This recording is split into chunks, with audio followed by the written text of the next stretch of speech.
Halo minasan, ohayo gozaimasu, konnichiwa, konbanwa. Kembali lagi di Bang L Japan.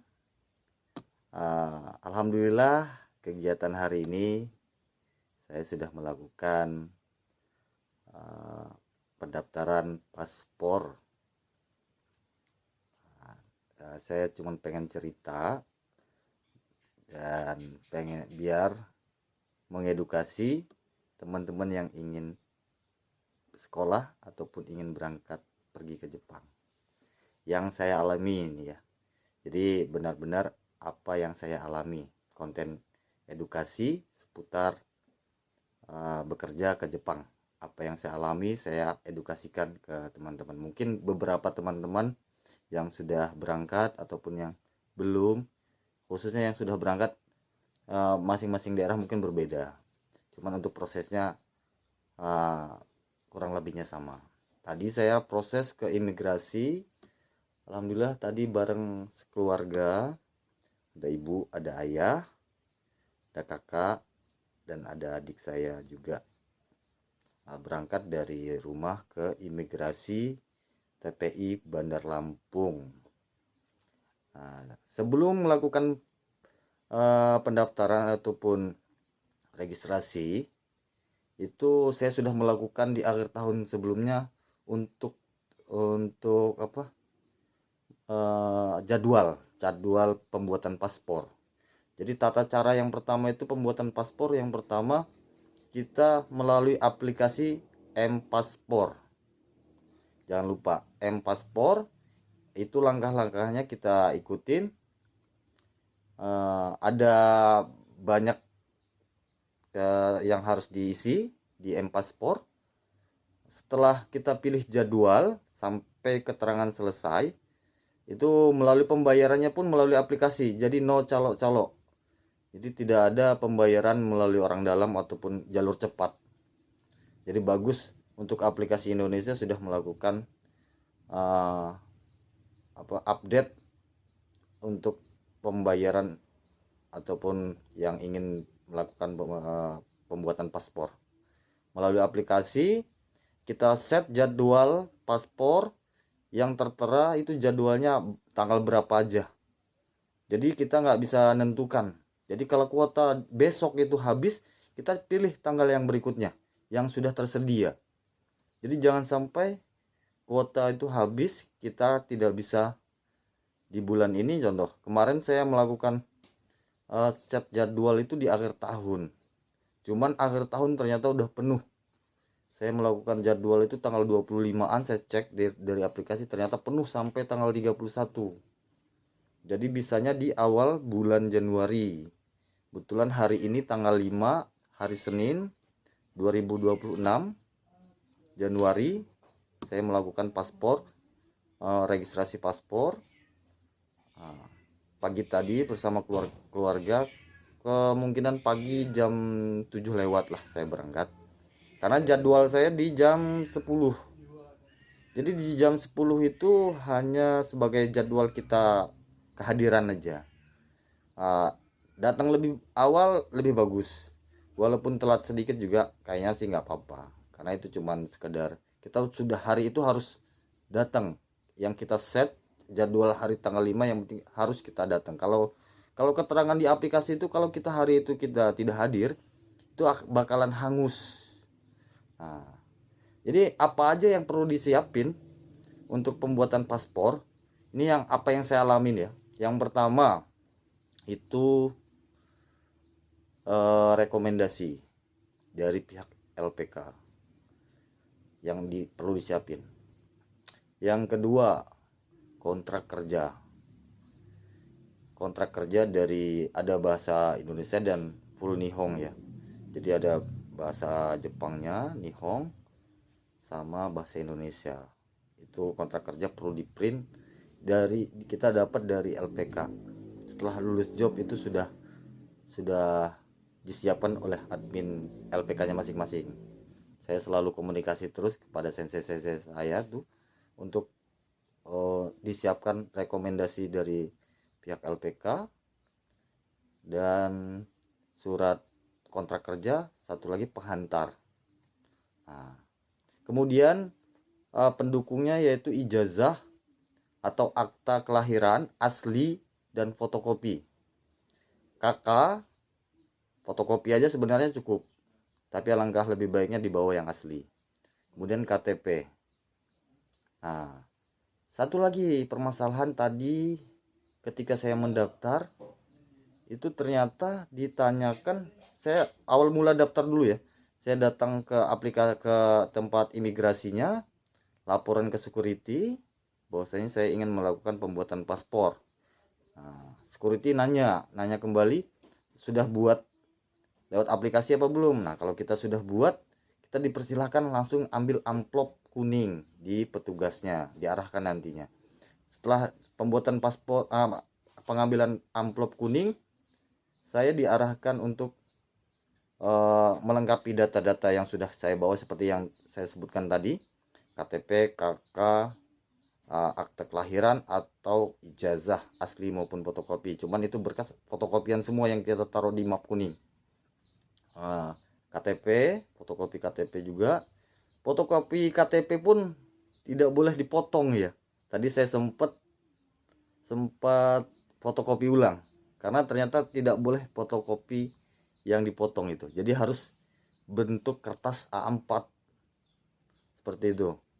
Saya fotokopi ulang berkas-berkas saya masukkan di map kuning semua, kemudian saya diarahkan untuk minta antrian di dalam. Mohon maaf sebelumnya karena mungkin tidak saya fotokan ataupun saya videokan di petugas imigrasi karena mungkin dilarang, himbauan dilarang untuk membuat dokumentasi video ataupun yang lainnya. Saya tadi lihat cuman sekedar foto-foto sih nggak apa-apa mungkin ya. Cuman saya tadi takut namanya media sosial malah kemana-mana, nanti alangkah lebih baiknya saya cuma menjelaskan aja. Minta daftar antrian, kemudian saya menunggu. Setelah menunggu nanti dipanggil antrian, saya tadi dapat nomor antrian B40, saya masih ingat B40, dipanggil, ditanya dari petugas yang pertama, dicek kembali data saya, dicek ijazah dan dilihat dia minta keaslian ijazah saya. Makanya pentingnya kita bawa yang asli itu, karena sewaktu-waktu kita bakalan dicek, diminta untuk yang aslinya.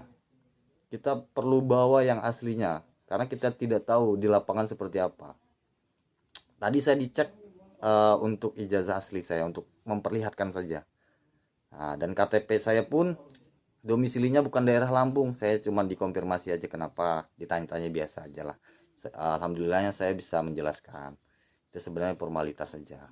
Karena yang paling penting kan saya sudah punya identitas iktp elektronik ya, sebagai warga negara yang baik, iktp. Setelah itu dikasih label bahwasanya sudah dicek dari pihak pertama, dari pihak customer service yang pertama lah, saya sebut saja customer service lah itu ya. Setelah itu saya disuruh nunggu kembali. Setelah menunggu saya dipanggil nomor antrian yang setelah dicek tadi, dipanggil ke petugas foto. Jadi saya harus melakukan foto muka, dan itu pun dicek kembali data yang saya bawa, map yang saya bawa itu dicek kembali sama beliau, sama petugas imigrasi. Yang pertama dia cek saya keperluannya apa, mau kemana.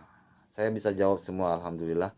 Yang pertama keperluannya saya untuk bekerja, tujuan saya ke negara Jepang ya. Kalau untuk wilayahnya dia tidak menanyakan.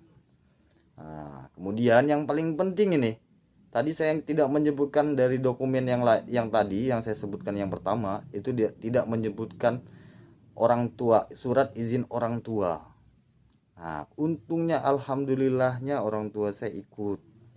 Jadi tadi ditanya, kamu tidak bawa surat izin orang tua, apakah kamu datang sendiri atau ada yang nemenin, katanya tadi petugasnya. Alhamdulillah petugasnya ramah, dia baik, pelayanannya bagus, cepat juga,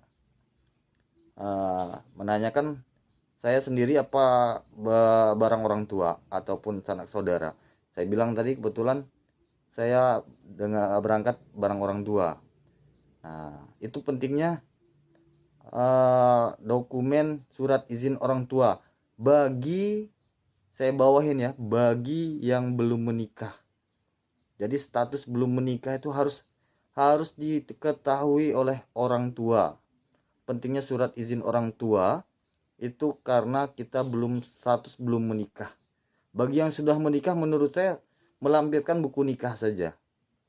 Nah, karena saya di umur saya sekarang belum menikah dan masih ngikut orang tua walaupun KTP sudah berubah keluar dari kakak ya, tapi bukan keluar dari itu ya.